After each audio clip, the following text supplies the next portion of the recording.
Hello, everyone, and welcome back to my channel. My name is Dwayne Kimball, United States Army veteran and retired VA rating specialist. Today, I got a hot topic. Should veterans be discussing with other veterans what they are service connected for? Make sure you stick around.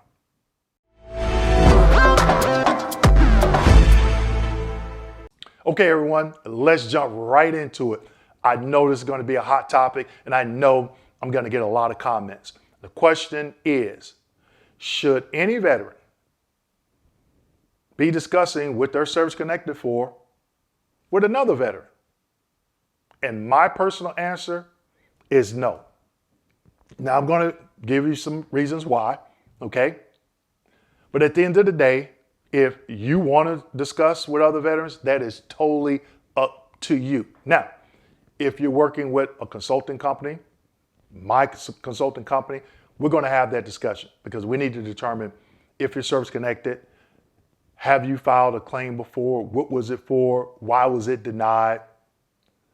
If you're service connected, what percentage? Could be some possible increases there. Also, some secondary conditions. All right. And that goes the same for if you're working with a VSO, Veteran Service Officer, Veteran Service Organization, claims agent, or attorney. I'm pretty sure they're going to be asking some of the same questions as well, okay? Now, if you decide to go out and tell other veterans, again, that's totally up to you. But in my opinion, no. And here's the reason why, okay? I get a lot of comments that you may not see because you may not read the comments or they may be under another video. And some veterans, they'll say, oh, you're helping veterans file fraudulent claims. How do you know, to those particular veterans that say that, how do you know if that veteran's claim is fraudulent or not? You don't have a crystal ball. And I'm not one to question anybody's integrity. If you say, hey, you serve, you prove that you serve, and you have this particular condition, I'm not going to question it. Even if it's just out in left field, like I'm claiming left big toe, or broke my left big toe secondary to tinnitus. Now, that sounds like a far-fetched, but I've seen claims like that. And I've seen veterans get service connected. Okay? So I'm not the one to question somebody's integrity. All right? So when you're out, maybe at the VA Medical Center, always keep that close to your chest, and just in my opinion, okay? Because some veterans, they'll say, oh, well, you didn't serve in combat. Oh, you don't look like anything is wrong with you, okay? I've seen veterans, especially female veterans, that were sexually assaulted, raped, sexually harassed by high commanding officers. And what I mean by seeing, I've rated some of those cases. And they'll state that, oh, I put on a lot of makeup, or I've seen examiners say, oh, they don't have a diagnosis of PTSD because they came in with makeup on and all this other stuff. But in the lay statement, the personal statement from the veteran, they say they have to do that to keep their confidence, to mask the pain. Okay? So you don't know what a veteran is going through. You don't know what type of external scars that they may have or internal scars, okay? So just keep that in mind when you're talking to people. I've had people tell me, oh, I'm just sick and tired of people just trying to get money. But guess what? They're 100%.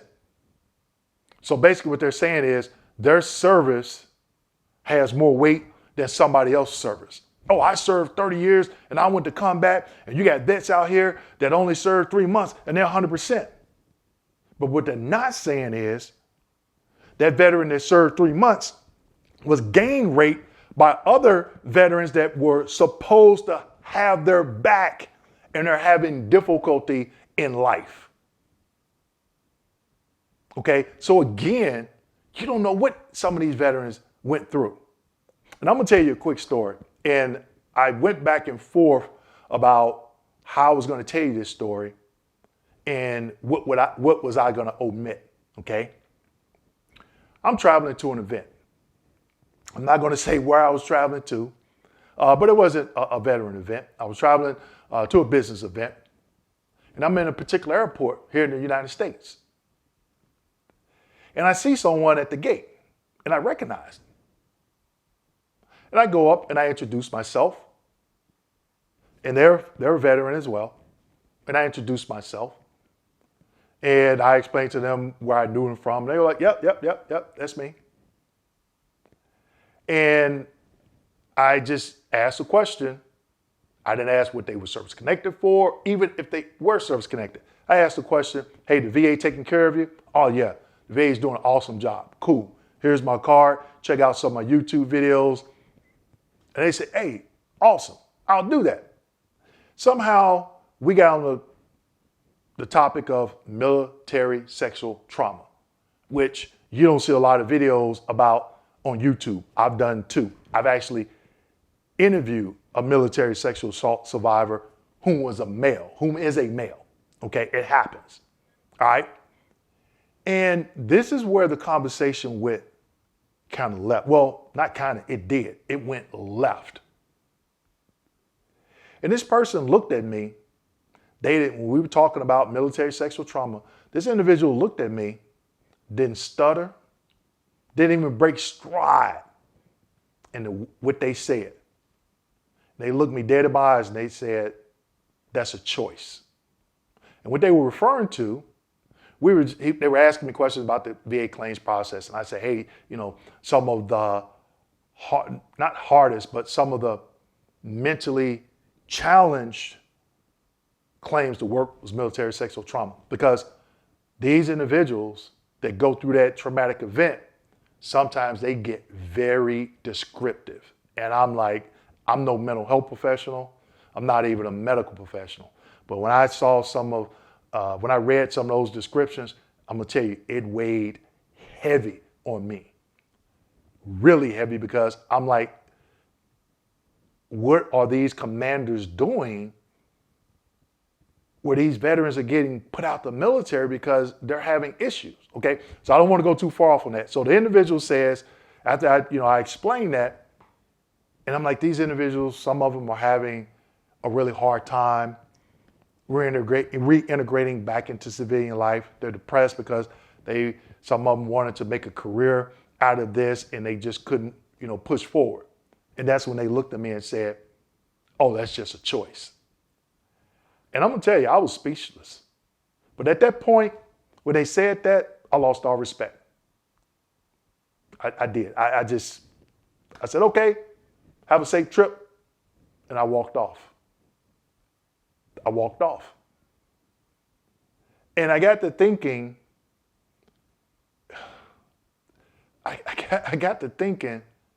how heartless can anyone be when it comes to that? And this is another veteran. And it was gut wrenching, and I could not stop thinking about that this entire trip. Okay? So veterans, just be careful who you're talking to about when it comes to your service connection. Like I said, if you're working with an organization that's trying to help you with representing you, or someone like myself educating you, obviously that's going to be a little bit different. And even sometimes I ask veterans, I say, are you comfortable explaining this stuff to me? And I was, oh yeah, Dwayne, I'm fine. Okay. I at least want to be cognizant and, show some type of empathy and respect before, we dive in sometimes. And, just look at some of the comments in this. If anybody leaves comments, look at comments. Okay. If you watch this video, look in the comment section. Okay. I'll be surprised if there's one comment where someone says, oh, fraudulent this and fraudulent that. Respond to that person. But I seriously doubt they do. But if they do, respond to them. Let them know how you feel. Okay. Again, I never looked at a veteran and say, oh, you shouldn't have this or you shouldn't have that. It's not my place. Okay. If you feel you have it, you feel you want to get compensated for it, or you don't want to get compensated for from the VA, you want treatment at the VA, then fight for it because you're a veteran and you deserve it. Okay? Now, that being said, make sure you like, subscribe, hit that notification button, and don't forget to go out to my website and pick up my new book, VA Claims Success. Thank you.